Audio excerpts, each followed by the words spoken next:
Well, happy Sunday morning to everybody. Supposed to be like 90 today. I think it's already well into the 80s. But what we're going to do right now is, this is our buckwheat. This is our buckwheat that we planted. And the only reason we plant this is just to put some nutrients back into the ground, or like I've said before, as my father-in-law and a lot of older generations used to call it green manure. We don't have livestock enough. 2 horses don't produce enough to keep up with the fields. So we'll mow this down, and then I'm going to come back up with the discs, and I'm going to disc it in. And while we're up here, I may give everybody a tour of the edge of this field to answer a question or two. Why I don't go farther back, why I don't go all the way to the edge of the woods. There's actually a drainage ditch that comes down off the ditch from the road, and it runs all the way around the exterior of our field to keep our field. Otherwise, this field would just get all the runoff that comes down from the road up on the hill. So I really can't get any farther over than that. But anyway, let's get to doing some brush hogging, and then I will come back and tell you where we stand.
This isn't cutting too bad. The only thing with this, because it is so stocky, where I drive over it, it likely won't pick it back up. But in the past, one observation I made was the stems of this buckwheat, I mean, they suck all the moisture right out of this field, you know, where it's planted. Because these stems are very, very wet.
Now we had actually talked about, my father-in-law and I, cutting this down after, letting it go all the way through its season, and then cutting it down and baling up. I mean, we would have probably got 3 or 4 small square bales for straw. We had talked about that, but then we want to keep it for the purpose that we put it down here, which is just green manure to go back into the ground.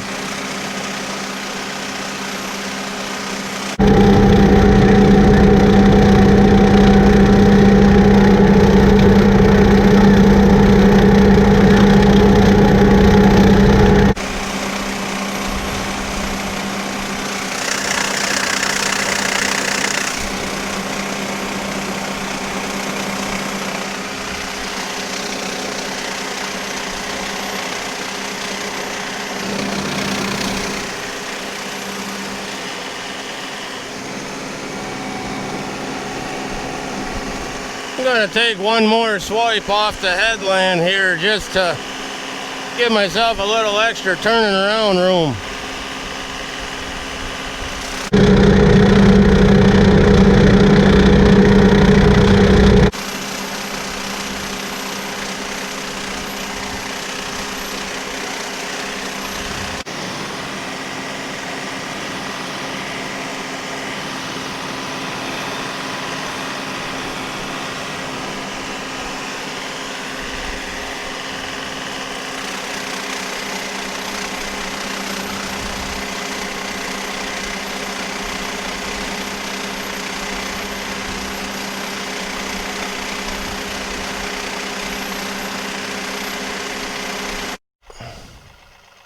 Now, I get comments a lot on how nice of a job this cutter does.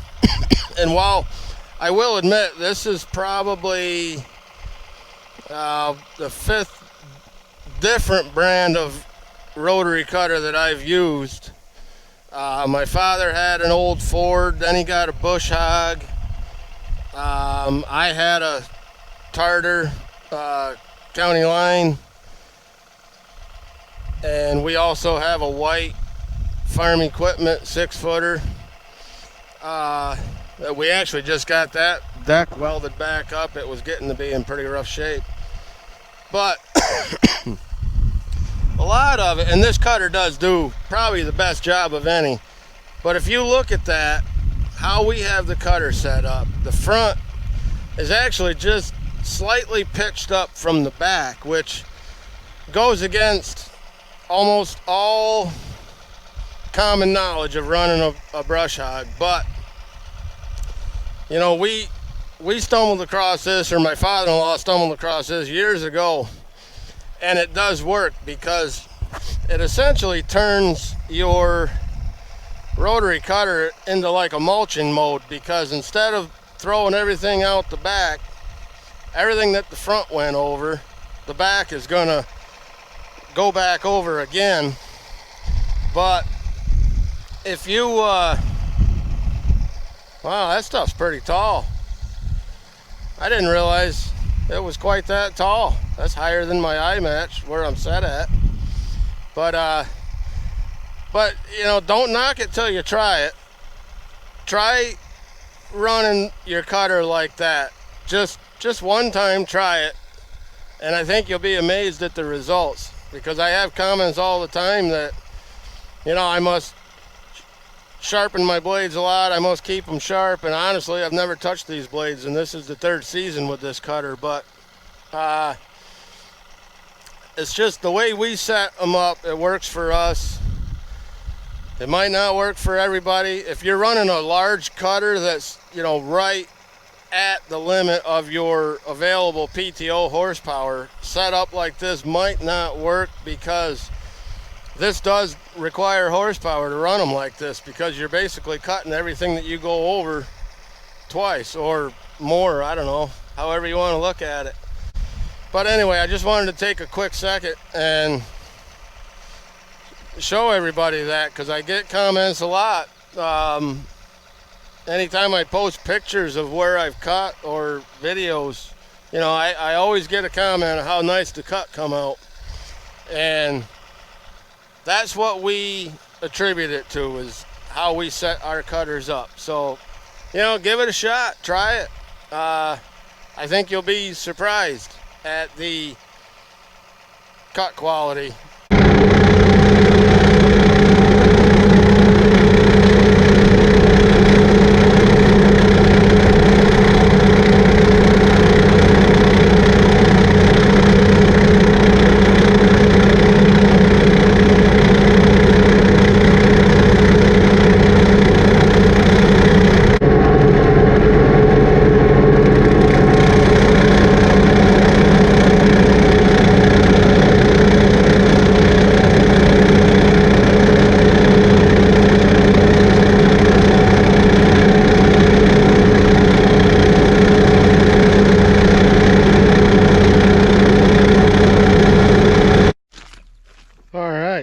We're back here now for phase 2.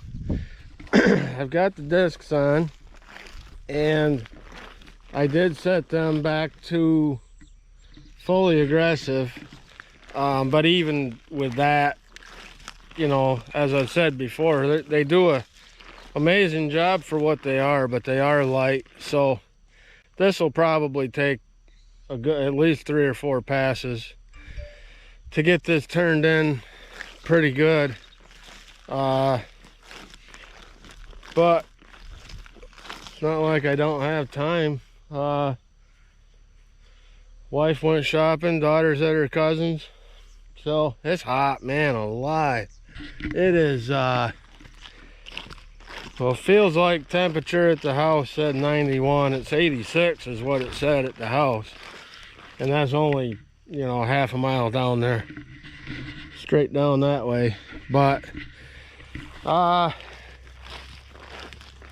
think after this, I ain't gonna lie, I think I'm gonna go sit in the AC for an hour or so. But let's get to ripping and tearing, and we'll see if we can turn this into the soil.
Thinking about getting someday is a Frontier makes a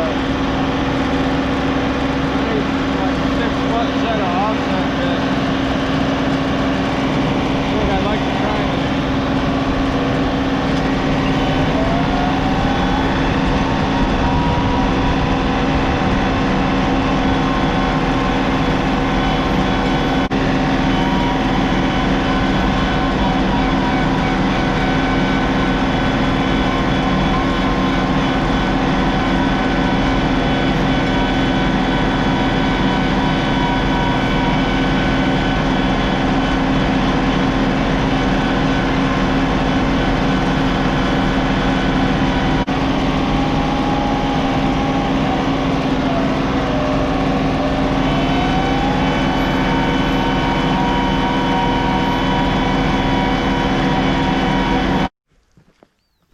Okay, this ain't bad.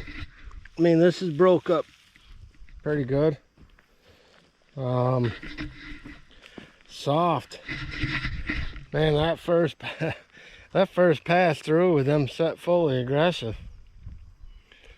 And that, like I was saying, I don't know how good this audio is coming through. I'm playing around with some microphone things. But the stems of these buckwheat stalks hold so much moisture, it's unreal. So, I mean, this field was basically wet on that first pass through. But this isn't bad. This is what we were hoping for. I mean, it chopped it up pretty good. Tore up the root balls. And that's what I was hoping for. My wife just texted me and said, "What are you doing?" And I said, "I'm disking." She said, "It's like 90 degrees out." I said, "Yeah, I know. I'm almost done." We're gonna go from here. Probably gonna go home and sit in front of the AC for a while. Boy, it is just the dog days of summer. I guess that's what they're talking about right here. So anyway, thanks for watching, and we'll see you in the next video. I got a cemetery project I have to do, so we'll see you in the next video.